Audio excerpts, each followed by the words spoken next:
بسم اللہ الرحمن الرحیم۔ السلام علیکم۔ آپ کیسر خان یوٹیوب چینل دیکھ رہے ہیں۔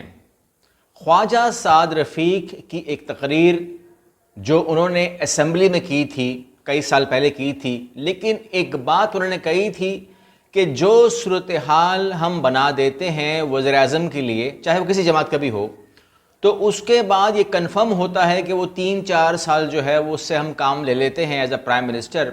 اس کے بعد جو اس کا ہم حال کرتے ہیں، اسے غدار ثابت کرتے ہیں یا جیل میں ڈالتے ہیں یا اس کو جلا وطن کرتے ہیں یا جو بھی کرتے ہیں، معاملہ کرتے ہیں، یہ پہلے سے طے شدہ معاملات ہوتے ہیں۔ اور اس کے بعد جو ہے وہ اب جیل میں بیٹھ کر یہی سوچتا ہے کہ میں نے کیا تو کیا کیا، پایا تو پایا کیا، نہ فیملی کو ٹائم دیا نہ کچھ۔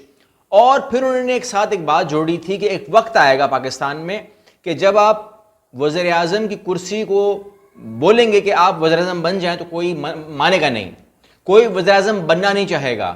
آپ وزارتیں لے کے کھڑے ہوئے ہوں گے، کوئی وزارتیں قبول کرنے کو تیار نہیں ہوگا۔ یہ خواجہ سعد رفیق نے اسمبلی کے فلور میں کھڑے ہو کے یہ تقریر کی تھی۔ آپ کو شاید یاد ہو، آپ کو اگر آپ اسمبلی کو کور کرتے ہیں تو جب اس ٹائم یہ تقریر ہم نے سنی تھی تو ہم سوچتے تھے کون سا زمانہ ہوگا کہ جب اور انہوں نے یہ بھی کہا تھا کہ زمانہ بہت جلد آ جائے گا۔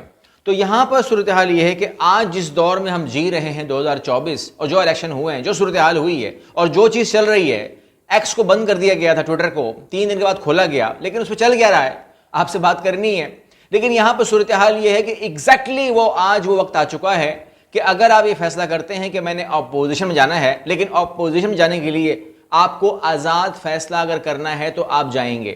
یعنی کہ اگر آپ وہ جماعت ہیں جو آزادی سے فیصلہ کر سکتے ہیں، وہ صرف جائیں گے اپوزیشن میں۔ اگر آپ نے کمٹمنٹ کی ہوئی ہے یا کوئی اور مجبوریاں ہیں، کوئی اور پابندیاں ہیں، یا آپ جاب کر رہے ہیں، تو پھر آپ کو نمبر 1 حکومت میں تو آنا ہی پڑے گا اور پرائم منسٹر کی کرسی لینی ہی پڑے گی، اور اس سے جڑے تمام معاملات کو برداشت کرنا پڑے گا۔ اور جب آپ برداشت کر لیں گے تو اس کے بعد پھر وہی معاملات، جیل، غداری اور وہ تمام چیزیں بھی آپ کا انتظار کر رہی ہیں۔ یہ تمام چیزیں خواجہ سعد رفیق نے جو ہے وہ رکھ دی تھیں۔ آج وہ دور ہے کہ ہر آدمی کہتا ہے کہ میں نے پرائم منسٹر نہیں بننا، ٹھیک ہے۔ اب یہاں پر پہلے ہی دن جو ہے نواز شریف صاحب ایک ہم کہہ سکتے ہیں کہ پری پلان تھا کہ وہ آئیں گے، اور اس کے بعد نصرت جاوید نے کہا تھا نون لیگ کے نمائندگان کو کہ آپ نے نواز شریف کو جو یوز کر رہے ہیں، ایسا لگ رہا ہے جیسے آپ ان کو ریڑھی میں ڈال کے بھیک مانگنے لگے ہیں۔ اور بالکل وہی ہوا، ریڑھی میں ڈال کے بھیک مانگی گئی، ووٹ مل جائیں لیکن پھر بھی نہیں ملے، اور اس کے بعد جو بھی پلاننگز ہوئی وہ دھرم بھرم ہو گئی۔ اصل میں جو پی ٹی آئی کا ووٹر ہے اس نے گیم کو دھرم بھرم کیا ہے، کیونکہ خیال تصور یہی تھا کہ جس طریقے سے ان کو ہم آؤٹ کلاس کریں گے، بلے کا نشان نہیں ہوگا بیلٹ پیپر کے اوپر، ان کو آزاد ڈکلیئر کروا دیا جائے گا، اور آزاد ڈکلیریشن کے بعد جو ہے معلوم تھا کہ منڈیاں بھی لگیں گی، معلوم تھا کہ یہ تمام چیزیں ہوں گی، لیکن اس کے باوجود الیکشن کمیشن تو خیر ایک الگ معاملہ ہے، لیکن سپریم کورٹ نے بھی وہ کام ہونے دیا، اور اس کے بعد جو ہے آج وہ صورتحال بنی ہوئی ہے۔ لیکن پھر بھی وہ اس طرح ورک نہیں کر رہی جس طرح کی امید تھی کہ ورک کرے گی، کہ شاید 30-35 سیٹیں آ جائیں گی تو ان کو خرید کے دائیں بائیں کر دیں گے تو پی ٹی آئی کام ختم ہو جائے گا۔ لیکن وہاں پر صورتحال یہ ہے کہ انہوں نے میجورٹی لی، جو میرے لیے بھی شاکنگ ہے، آپ کے لیے بھی شاکنگ ہے، دنیا کے لیے بھی شاکنگ ہے، ایون کہ جن لوگوں کو کھلا گراؤنڈ دیا گیا ان کے لیے بھی شاکنگ ہے۔ یہاں پر آپ یہ دیکھیے معاملات تقریباً طے پا چکے ہیں۔ نون لیگ اور پی پی حکومت بنائیں گے، 2 اور 3 سال کے وزیر اعظم پر بات نہیں ہوئی۔ کیا بات نہیں؟ بات تو ہوئی ہے۔ دیکھیں یہ بات غلط ہے جو ابھی آپ کے سامنے یہ بات رکھی ہے عرفان صدیقی صاحب نے، کہ بات تو ہوئی ہے، لیکن بلاول نے منع کر دیا ہے کہ مجھے کوئی وزارت نہیں چاہیے، مجھے کوئی وزیر اعظم نہیں بنا 2 سال کے لیے، بیکاز وہ پی ڈی ایم کا ہوگا۔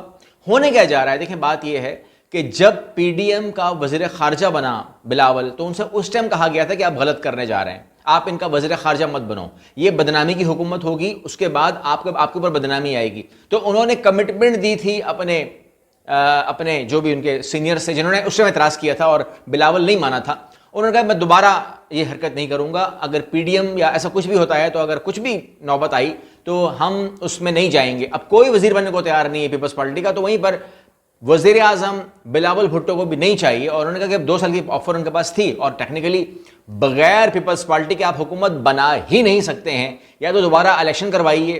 اگر آج یہ طے کر لے پیپلز پارٹی کے جس نے اپوزیشن میں بیٹھنا ہے تو کہانی ختم ہو جاتی ہے. آپ نے اینڈ آف دا فروری آپ نے حکومت لانچ کرنی ہے, حکومت بنتی ہی نہیں ہے.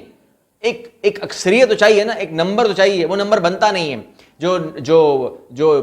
جو پیپلز پارٹی ہے اس نے مذاکرات کیے ہیں پی ٹی آئی کے ساتھ, مگر پی ٹی آئی نے صاف جواب دے دیا کہ میں نے آپ کے ساتھ یا نون لیگ کے ساتھ جانا ہی نہیں ہے. تو وہاں پر, اور اس بات کو چھپا بھی نہیں رہے وہ لوگ, کہتے ہیں ہم نے مذاکرات کیے, مذاکرات فیل ہو گئے.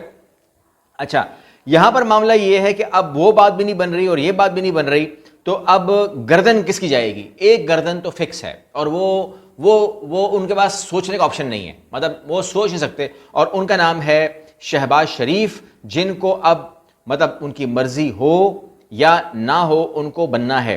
یہاں پر صورتحال یہ ہے کہ یہ دیکھیے بیرسٹر گوہر کا بیان آیا ہے کہ پی ٹی اے کے تمام اراکین, آزاد اراکین جو ہیں اسمبلی, سنی اتحاد کونسل میں شامل ہو جائیں گے. ایک جماعت سامنے آ جائے گی, پھر وہ لوگ اپنی جو 26 سیٹیں ہیں اسے کلیم کریں گے اینڈ سو آن. تو اس کے بعد ایک اچھی اپوزیشن, ہی تگڑی اپوزیشن بنانے کے چکر میں, ہاں یہ ہے کہ جو وہ ہیں گوہر ایوب, انہوں نے ضرور کہا ہے کہ ہم لوگ جو ہے اگر ہماری فارم 45 کے مطابق, کیونکہ فارم 45 کے اوپر پی ٹی آئی جو ہے وہ اکثریت لیتی ہے, سادہ اکثریت مل جاتی ہے, اگر فارم 45 کے ذریعے وہ معاملہ آ جائے گا تو پھر ہم حکومت بنائیں گے, کیونکہ وہاں پر 180 سیٹیں اس کی بن جاتی ہیں. لیکن فارم 47 کے اندر چونکہ رزلٹ ایک بے تقا طریقے سے چینج کیا گیا ہے, تو وہ وہاں تمام بات دیکھیں. فار ایگزامپل اب نواز شریف صاحب ہیں, چھوڑ دیجئے 80 سیٹوں کی بات, لیکن نواز شریف صاحب کی جو نیا بیلٹ پیپر چھپا ہے, جو آپ نے کل دیکھا لکشمی چوک کے اوپر, وہ احسان صاحب ہیں, اب نون لیگ کے کون ہیں, وہ چھپ رہا تھا. تو وہاں پر جو لوکل ان کے میڈیا پرسنز ہیں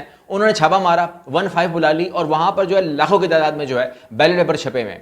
مانسرے کی سیٹ جو ہے, کیونکہ یاسمین راشد کی سیٹ جا رہی ہے ان سے, دونوں سیٹیں نواز شریف صاحب ہار گئے تھے, اور ان کو بتا دیا گیا تھا کہ آپ دونوں سیٹیں ہار چکے ہیں. لیکن یاسمین راشد کی سیٹ جو ہے وہ 45 فارم کے بعد 47 فارم کے اندر جتوا دیا ان کو. لیکن اگر وہ کیس اڑ جاتا ہے, کیس اٹھنے کا مطلب ہے اگر 45 فارم کھل جاتا ہے تو وہاں پر آ کے نواز شریف صاحب دونوں سیٹیں لوز کریں گے, جو کہ ایک بہت خطرناک چیز ہے اس کے لیے. تو وہاں پر جو وہ ہیں جو پرنٹنگ پریس ہے وہ بیلٹ پیپر چھاپ رہا تھا, بیلٹ پیپر چھاپنے کے بعد اس کے بعد اسٹیمپ لگتی, اسٹیمپ کے بعد جو ہے فارم 45 کو غلط ثابت کرنے کے لیے پورے کے پورے ڈبے چینج کرنے کا پروگرام تھا. تو یہ تمام چیزیں جو ہیں وہ عوام کے سامنے آ گئیں, اور آج اگر میں نے دیکھا صبح سے لے کر ایکس جو ہے وہ یہی بات بتا رہا تھا آپ کو, اور تمام میڈیا جو دیکھیں, بات یہ ہے کچھ خبریں ایسی ہیں اس ٹائم جو میڈیا پہ آ رہی ہیں یا آ سکتی ہیں, اور کچھ خبریں ایسی ہیں جو کہ میڈیا پہ نہیں آتی ہیں. تو وہ زیادہ باریک ہیں, وہ زیادہ گندی ہیں, وہ زیادہ بےہودہ ہیں جو آ رہی ہیں. اب اس کے اندر ایک بات کو میں انفارم کر دوں کہ مریم اورنگزیب اپنے دور حکومت کے اندر جب یہ جو اسپوکس پرسن تھی, تو ان کی اسپوکس پرسن کی اسپوکس نہیں ہوتی تھی, اسپیک نہیں کرتے تھے, یہ فری نہیں کرتی تھی صحافیوں کو. ان کو کہا جاتا تھا کہ آپ اپنا ایک بیان دے دیں, نہیں بیان نہیں دیتی تھی. اور آج جو ہے کل جب انہوں نے ایک انتہائی بھیانک بیان دے دیا کہ وہ آپ نے پورے پریس کانفرنس دیکھی ہوگی جس میں بہت غصے میں تھیں, اور انہوں نے کچھ بھی نہیں برداشت کیا کہ میں فتنے کی گردن اڑا دینی چاہیے انسان.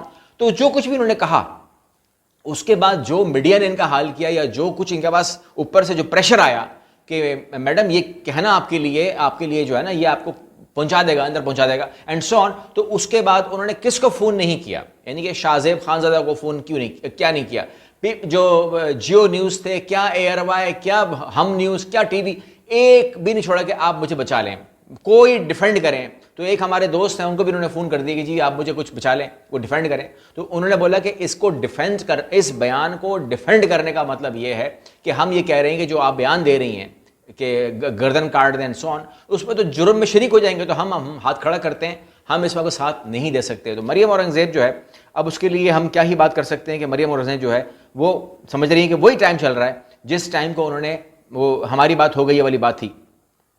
یہاں پر آپ دیکھیے کہ بہت بڑے بڑے ناموں نے, بہت بڑی پوسٹوں نے جو ہے وہ ملاقات بھی کی ہے, خان صاحب سے ملاقات کی ہے, اور کچھ لے دے کی معاملات کی ہیں. کچھ ایک ہی بات جو ہے نا وہ سمجھ میں آتی ہے کہ اگر ہم اس کو نچوڑ کریں کہ عمران خان صاحب سے کہا کیا ہے, جو ہمیں ذرائع بتا رہے ہیں وہ یہی بتا رہے ہیں کہ جی آپ انجوائے کریں کے پی کے کو, ٹھیک ہے نا, وزیر اعلیٰ کو ٹھیک کریں, وزیر اعلیٰ چینج کر لیں, اپنا گنڈا پور کو مت لگائیں. اس کے علاوہ پیپلز پارٹی انجوائے کرے گی سندھ کو, اس کے علاوہ نون لیگ کو بیٹھنے دیں آپ پنجاب کے اندر, اور پیپلز پارٹی کو بیٹھنے دیں بلوچستان کے اندر. لیکن وفاق کی حکومت جو ہے اس کو جو مکس پلیٹ چارٹ ہے اس کو آپ قبول کر لیں, برداشت کر لیں. تو اگر آپ برداشت کرنے کے لیے صرف ہاں کر دیتے ہیں اور میں اڑ جاتا ہوں, تو ہم آپ کو ریلیف دینا شروع کر دیں گے اور آپ کے ظاہر ہے مطلب مقدمات جو آپ کی جو ضمانتیں لگی ہوئی ضمانتیں وہ قبول ہو جائیں گی, آپ باہر جائیں گے, ختم بات ہو جائے گی. لیکن اس پر آپ جو ہے ان کو کرنے دیں, ہمارے معاملات ہیں, مجبوریاں ہیں, IMF ہے, ورلڈ بینک ہے, امریکہ ہے, اینڈ سو آن. تو اگر آپ ہمیں تھوڑا ٹائم دے دیں تو آپ جو کہہ رہے ہیں خارجہ پالیسی بری بات نہیں ہے, اور سب ٹھیک ہو جائے گی, کر لیں گے انشاءاللہ, وہ ٹائم بھی آ جائے گا. لیکن ابھی جو ہے